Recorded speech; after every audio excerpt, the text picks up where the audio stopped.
my research, then hopefully I'm not going to be very long about commercial smartphones for mental health, and I'm going to tell you in just a moment why I'm including this, and then what are the resources that are already on the web for mental health, and what is out there on the design and evaluation of mental health applications, the academic papers, and then my research plan. So first of all, I want to, state the importance of mental health. And this graphic is taken from the e-mental strategy for Australia, 2012, where it states that at any given time, it could be around 20% of the population might be experiencing a mental health disorder. So, and the World Health Organization also states that it's one of the leading causes of disabilities in the world. And also I wanted to include the recovery model because it's one of the frameworks that has been used at many, for example, at the Melbourne clinic here in Melbourne for recovery. And those processes are that first the person is willing to accept help, and the person continues until the person is fully aware and responsible to take to their sorry, I'm nervous to their recovery process. And the stages are, first the person, if for example they go to the Melbourne clinic, if they are in an acute episode, they are supported, and then they go into different phases, that is like being aware of the mental health disorder, and then being responsible and taking a charge of their own lives. And as it states by the World Health Organization, that even in spite of a mental health disorder, the person is able to cope with the stresses of life and have a meaningful life as well. Also, this for me it was really important because it addresses all the different services that are provided for the person while they are in the recovery model.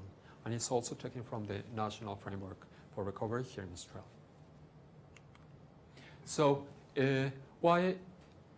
when I started, I actually wanted to know which were the commercial applications for mental health available on mobile phones. So because now I have an iPhone, I started to perhaps browse to understand, there are commercial ones, and also there are the ones that are created by institutions for private use, for the private patients. And I wanted to understand their emphasis, what they wanted to emphasize, and what they were able to provide to the users. So if you go to iTunes, for example, Australia or United States or UK, these are all the applications that are available on iPhone. For example, 500 for depression, 500 for anxiety. These are the figures, the numbers. So as you see, they are also classified in different categories. So it's very difficult to know what is the approach of these applications. Understanding that there are some on lifestyle, medical, or even music, and that there are so many applications out there. When you browse and you check on, for example, depression and anxiety, many of them are also overlapped. So you can find perhaps 30%, 25% of these applications on depression that are also on anxiety, and they are also for free. You can buy in-app, what they call in-app purchase, and more or less there are around 30% of these applications that are free, that it would be around almost 200. You can buy extra features, for example. And many of the questions before starting, or perhaps at the same time that I was reading these academic papers. These were some of the questions that, even though these are not my research questions, I want to also emphasize this. Those were the questions that I asked myself while I was using these applications. For example, to understand if they are credible, if they have any evaluations, for example, by practitioners, if that information is also online. So these are like the main questions that I addressed, and I found, just as a whole, to let you know that many of these applications, they don't have any research-based evidence.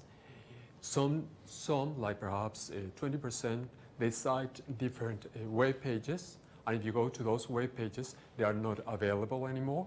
And you can see that perhaps many of these applications, even though they have versions that were updated perhaps 4 or 6 months ago, mainly most of them, the last version was uploaded in 2012, for example. But there are also, for example, I wanted to understand what was the purpose of these applications, and I was also like very surprised that even though there are few, but there are still many applications that tell you about, well, what is the approach, what they are for, and it's very interesting to know that even applications that are under the concept of anxiety, they don't have any, they don't talk even about anxiety. So perhaps the user, me as a user, I was confused to understand what was the outcome that I was going to get by using these applications. And the other ones were, if they were adaptable, most of these applications are self-guides, or perhaps they are mood trackers, or what they call ecological momentary assessments, and they are not able, the user is not able to tailor them, for example, and they are not able to present further information depending on the expertise of the user. And also about motivation, confidentiality as well. There are some ones, the ones that I'm just, perhaps if you see these pictures, I just wanted to make it more appealing. But these applications are, for example, some applications that outstand because they comply with many of these questions that I asked about motivation, confidentiality. For example, does the app indicate how or whether users' details are being protected? Less than 5% of these applications present that or tell you about it. So also about emergency, thinking that the person might be thinking about help, just no more than 10%. They tell you, they guide you to different resources. But mainly, for example, even though you are I downloaded them here in Australia. They cite resources in Dublin, in UK, in different parts of the world, but they are not specific for Australia. And well, there are different delivery modes, like for example, as I said, mood tracking, self-help guides, games, and they are not, I didn't find any application that promoted any social network, for example. And about social media presence, I found just a few that really have a presence in, like for example on YouTube, or perhaps they promote themselves on Facebook or on Twitter. This is by Headspace.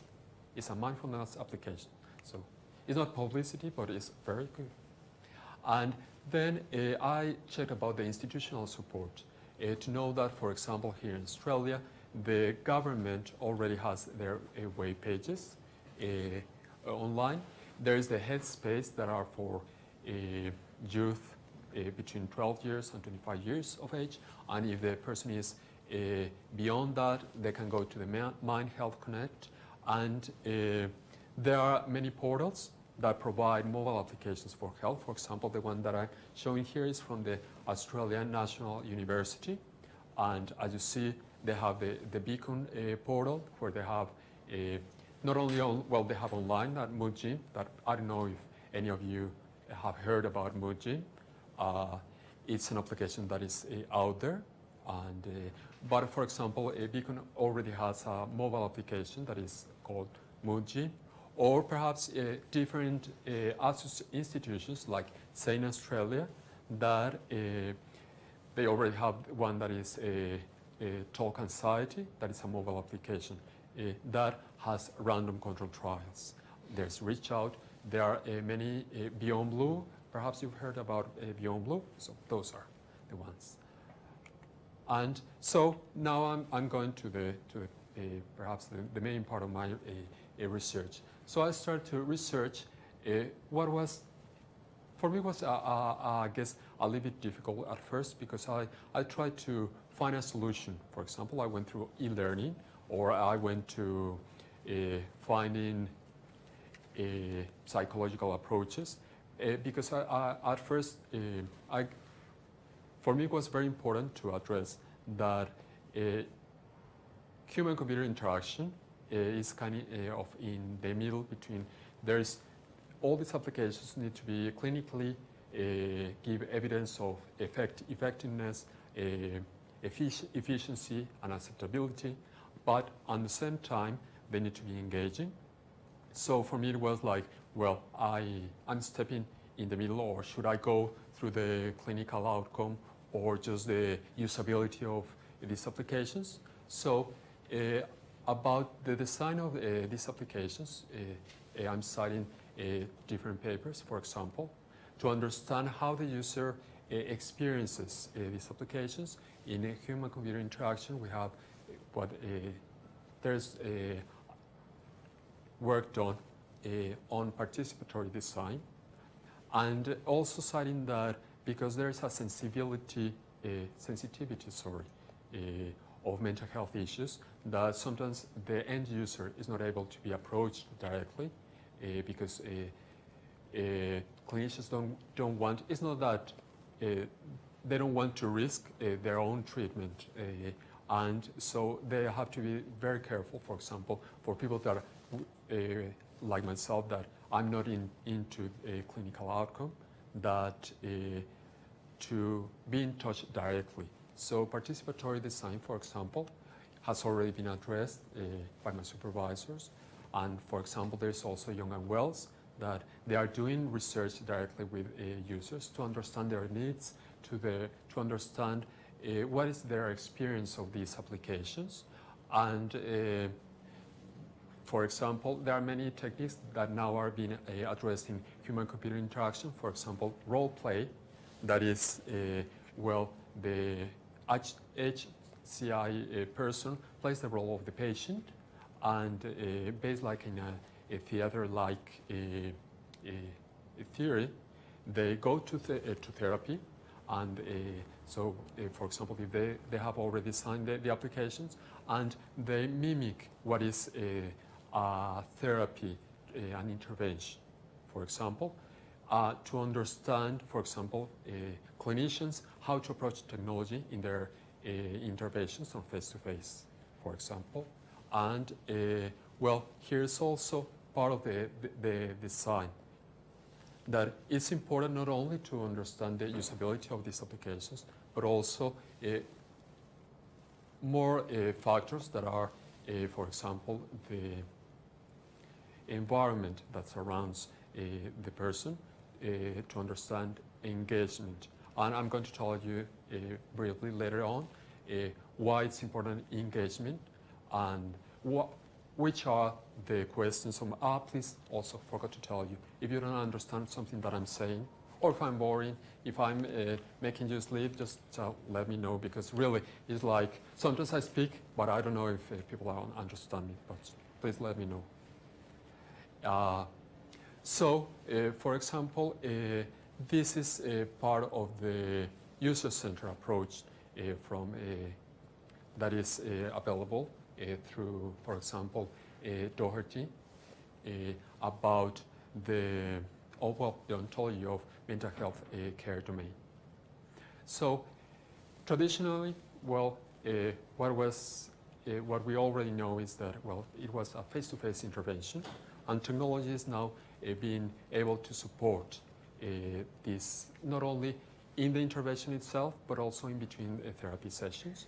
And that's why, for example, understanding how people engage or how people experience these technologies is important. Why? Well, because in many evaluations, for example, they decide that even though that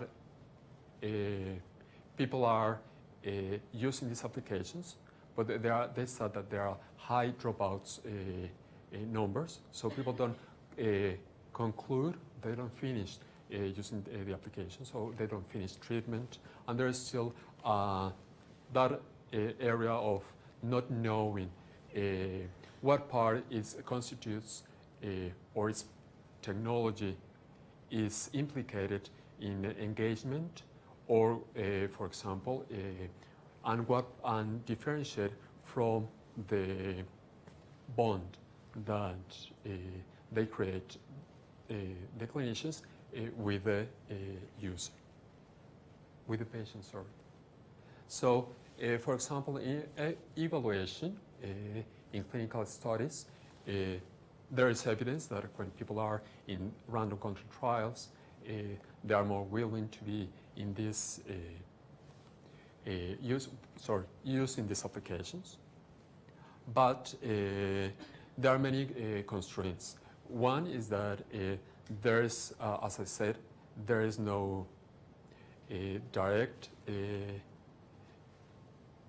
approach from human-computer interaction, and that all these paper cites that is important, that first be able to consider clinicians and their point of view in order to understand engagement to these applications. So what I found, and at first I wrote it as a problem, but to see them as opportunities for my research was that, well, okay, there are conventional applications, but as I showed you, none of them, or really very few, provide evidence of engagement, or have published papers. And also in published papers, not only from psychologists or also from people from HCI, they cite that high dropout numbers and people do not complete their treatment using technology, for example. And even Christensen cites that even when the content is proven to be effective, efficient, that is not conclusive evidence of engagement. For example, the user can be anxious and could be logging in all the time, browsing all the time, just to ease, for example, I guess, anxiety. So there, that wouldn't be conclusive evidence of engagement, for example. So those are some of the differences or different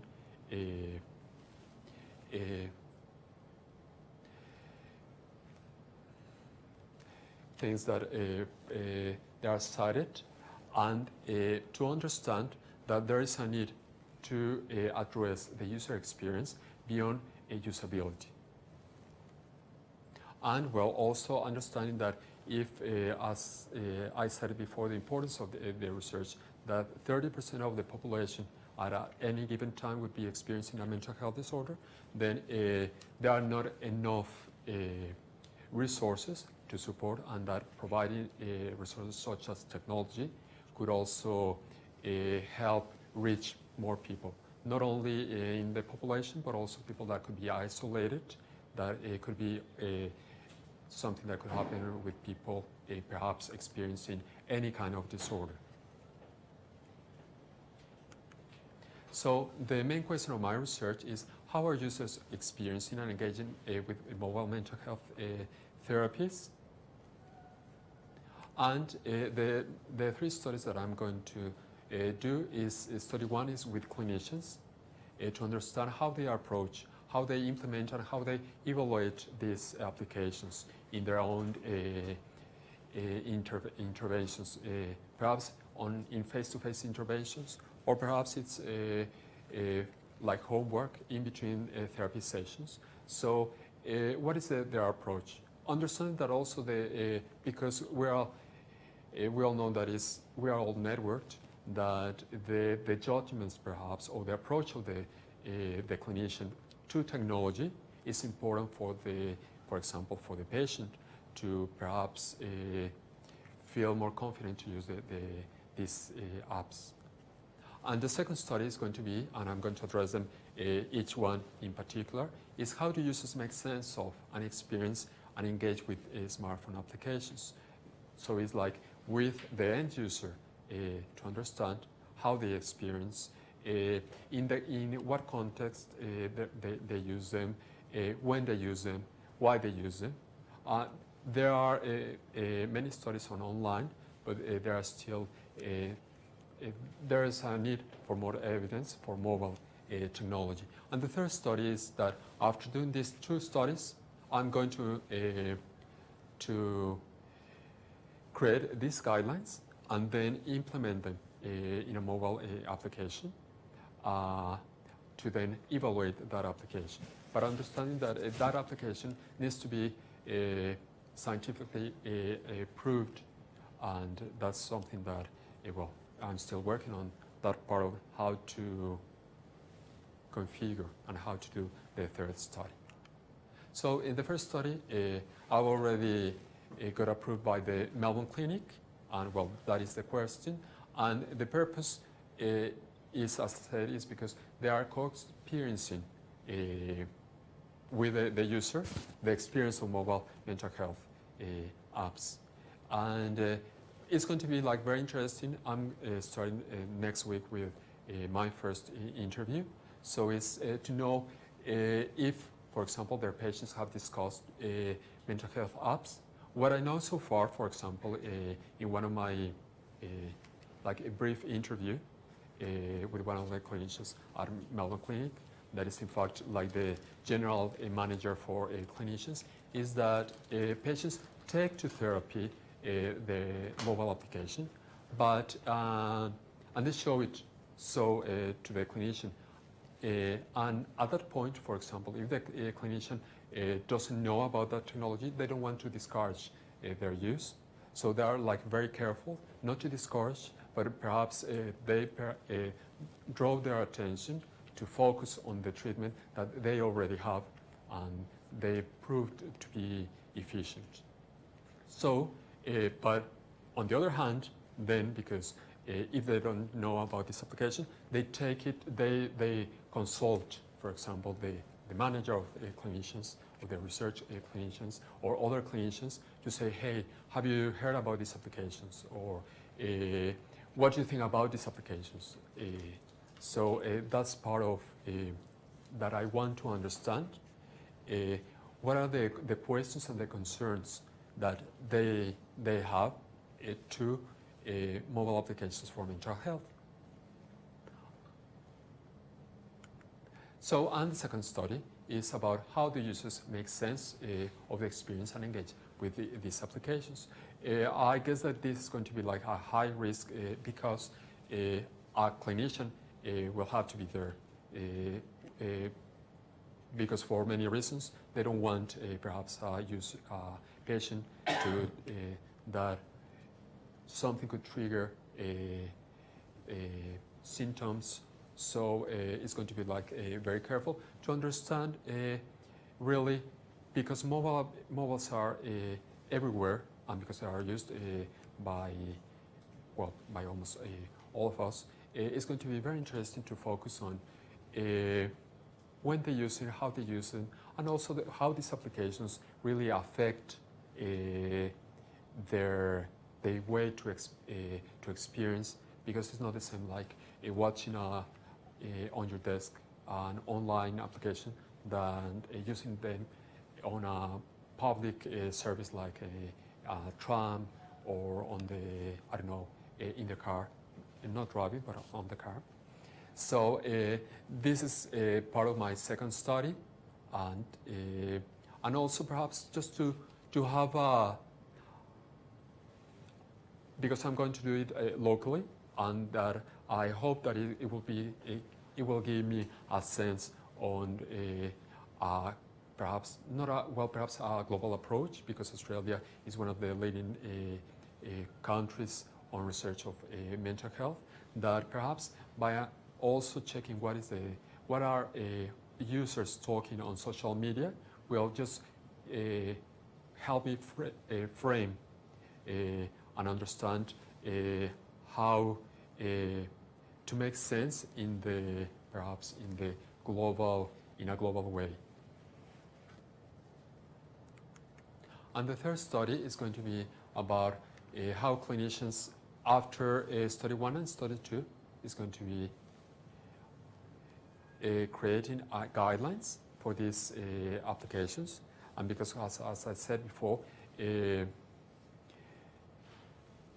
to make an application for mental health, it has to be approved by clinicians. So I'm hoping to be able to provide these guidelines to the to a already mobile application that is in the process of being implemented. So I would be able then to support the designers to implement these guidelines and then to evaluate them with patients. So how far am I? Well, as I said, is the ethics application approved by the Melbourne Clinic. I'm starting next week with interviews with clinicians, and while the future goals is my confirmation, and also thinking about publishing a paper for each one of the studies that I'm doing. So I don't know if you have any doubts about, for example, any of the studies or some concerns or something in particular that you want to know about mental health and mobile applications. It will help me a lot. You finished? Yes, but I'm not sure if I finish like very soon. Let me check. Or perhaps we started very late and it was just 25-minute presentation. Thanks. You got questions now? Pardon? Questions now? Yes, sure. Okay. That's really interesting. Lots of people will say, I wouldn't necessarily say this, but I would be interested to hear what your response is. The purpose there is to explore how users will engage and experience smartphone apps. Somebody would always say, what about measuring the effects on their mental health? The sort of the final outcome. So what's your response to that? I do think that a mobile application for mental health not only has to be engaging, but also has to provide a clinical outcome that is supporting the treatment, clinician's treatment. So that's why I think that it's important in study 3 to, after creating this guide, also by, sorry, I'm just going to go backwards a little bit. Because in study 1, by interviewing these clinicians, I hope to be able to, for example, understand what is the profile of users that I'm going to interview on the second study, and also to understand if I'm going to approach a specific mobile and focus on that, or it's going to be like as a general. And that's why those guidelines after study 1 and study 2, instead of creating an application or just the guidelines, I hope to include those guidelines in an application that is already being implemented, and to help clinicians evaluate that application. So it can have both. It will be evaluated by clinicians, and also it's going to be evaluated by the end user. Because there is no point to have just an engaging application if it's not going to support the clinical positive outcome. Sorry, I don't know if I just went all around and didn't answer your question. No, it's a really tough question that we all have to face all the time. Uh-huh. Can I just make a comment that we had planned in the study that Fernando would use apps that had been sort of approved, like for example the NIH in Britain have an approved list of apps. So he's trying to have a starting point where he's not using things that are dangerous, and there are sort of some sort of acceptable standard of treatment or whatever. But it is a question I will talk about. Yes, I've heard it. And what is the, I mean, the experience, is it between the, just the patient and the mobile app, or do we have the doctor still there in the picture? I think that is also like it's going to be crafted like very, very carefully because perhaps I don't know. I'm just guessing that by interviewing the end user, the end user might be providing information that is like very personal and it could be not related to the mobile application. But my focus is going to be on the use of the mobile application. Not I'm not going to address, for example, the health disorder that the person has, but just like focusing on the experience while using mobile apps. So the mobile, this app has already the treatment options and the information is just content. It's not The- an interaction between a doctor and patient. The content is for these applications is provided by clinicians, people in health, and perhaps through the interviews, there are, for example, different models from the HCI, but also nowadays, for example, the Psychology Association in Australia, they have their own models of internet interventions, for example, that they also address that there is a need to know beyond the usability, to know all the background, not related to the health disorder, but the context of use, and understand that experience that the user brings to these applications.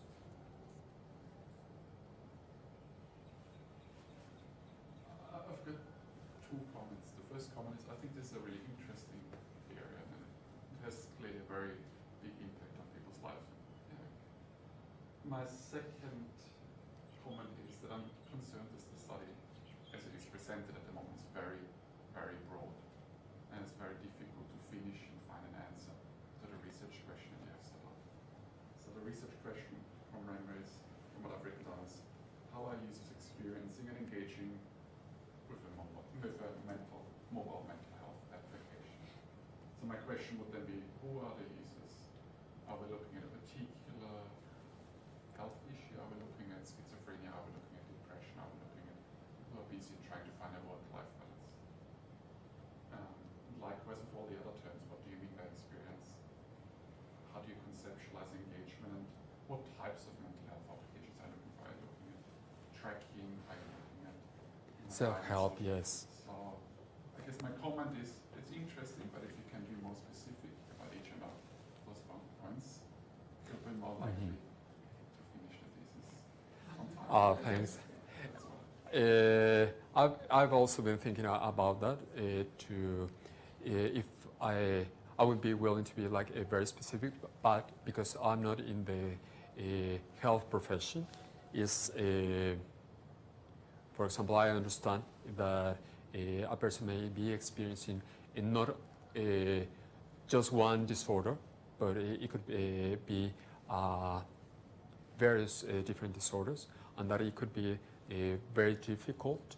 But perhaps I'm willing to understand from the recovery model to which stage the person is, for example, to focus on the experience of, I think, for example, of users that are taking responsibility of their own health issues, and they are willing to approach mobile application and use them. But I know that it's like to narrow it down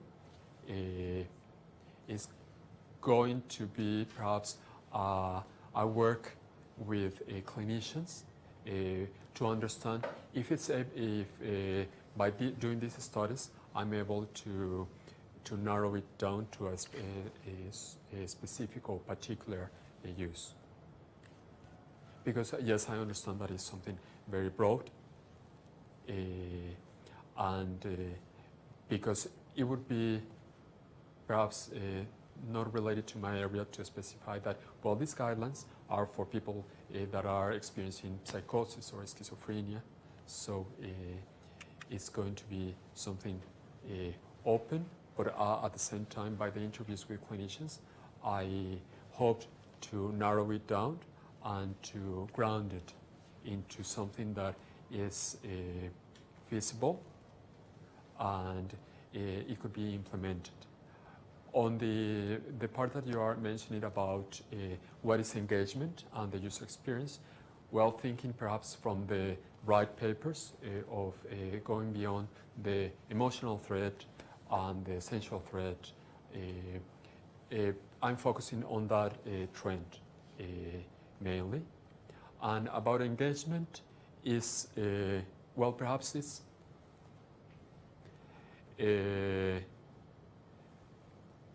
it would be, what can I say?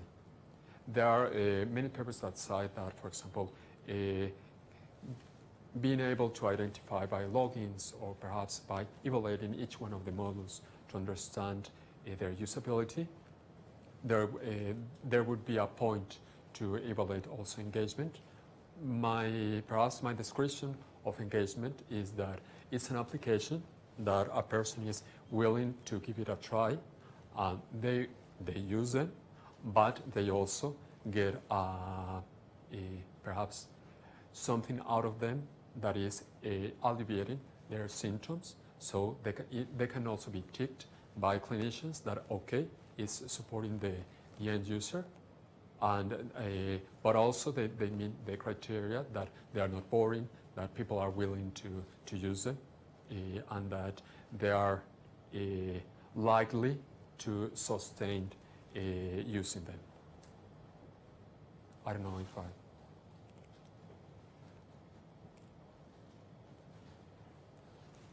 Do you have any thoughts about, so my understanding is you're looking at essentially the user experience of mental health apps, and you're leaving the clinical side to the clinicians to work out details of how that works.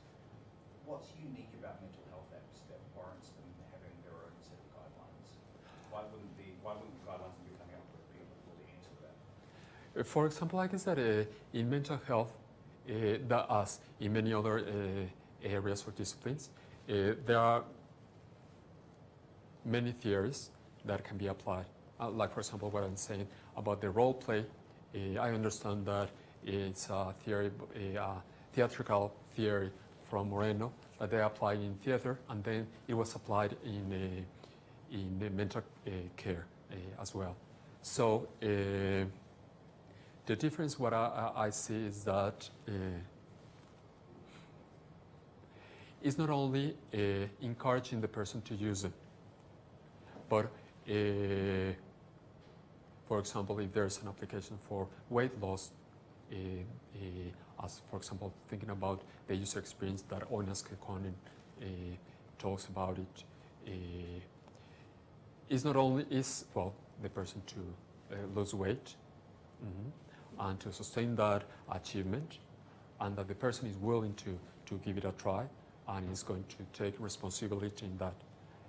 The difference is that to evaluate mental health cannot be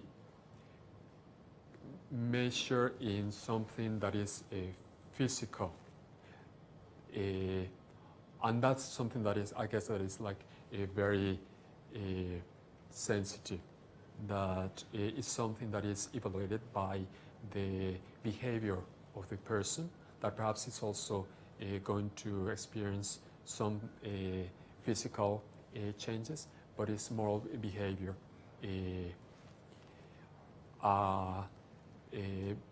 Behavior in the way they relate to, the person relates to themselves and the way they relate to others. And that's perhaps the difference. One is the person dealing with a physical issue, and the other is something dealing with behavioral issues. And that's perhaps the difference, the way that I see it. And Wally is a psychologist, and perhaps he can tell us more about it. So your first two studies, I think that their outcome is a kind of design implication Yes. And then your third study is test and evaluation, which to me says that you are not going to design anything. Yes, that's right. And someone else or another organization is going to do that? Yes. For example, in many papers I've checked that there are nowadays, for example, United States, they have like a forum where all the people that do applications for mental health, they share their perhaps random control trials, and if they are willing to, they are able to share it with the whole community, so they can make use of them because they have researched evidence. But in this, that is something that is just starting to perhaps to be implemented. So because I cannot, for example, design the content of the application, I would then be able only to provide the guidelines to an application that is content scientifically proved by psychologists, by psychiatrists, and then evaluate it from the human-computer interaction point of view. So you're saying that the design of an app has already been started, for example, in Melbourne Clinic, or it's in progress? It's in perhaps I'm still I have it's still is something that I need to address that could be implemented in an application for a mental health hospital, and they would be willing to. So it's just something that is in talks at the moment, because I understand that there is a need to be really proved that has a clinical outcome out there. So I wouldn't be able to design the application, but by providing the guidelines and then evaluate the application, then it would make sense of the outcome of the study 1 and study 2. Yeah, but I think that there's a risk that by the end of your second study, there might be the design has already been finished, so you cannot, your outcome could not inform the design anymore, or the design has not already finished, and so you would be just, waiting for someone else to design the app. So there's just a risk for the third study. There is a risk, but there are some candidate apps that are likely to be around the right stage of production around that time. Okay. But yeah, we're not exactly sure when things will fall into place. So, yeah, but you're right, there is a risk. Sorry, what's 33? How can clinicians and designers incorporate the user experience into the overall cycle of smart phone apps? So clinicians would be actually prescribing, use this app 3 times a week or something? Well, it all depends, and that's part of the study 1, that to understand how clinicians are approaching these applications, and also understand perhaps the clinicians that are not engaging with applications for mental health, to understand, and you never know if perhaps I will find that there are more people that are willing to give it a try with technology, and that is still something like still new in technology and mobiles implemented in mental health, even though, for example, as I said, Young Wells and the Australian Department of Health already have available these mobile applications for the general public.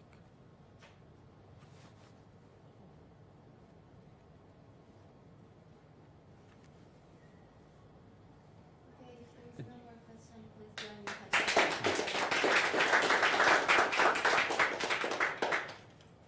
Thanks, Fernando. Thanks. Thanks for coming.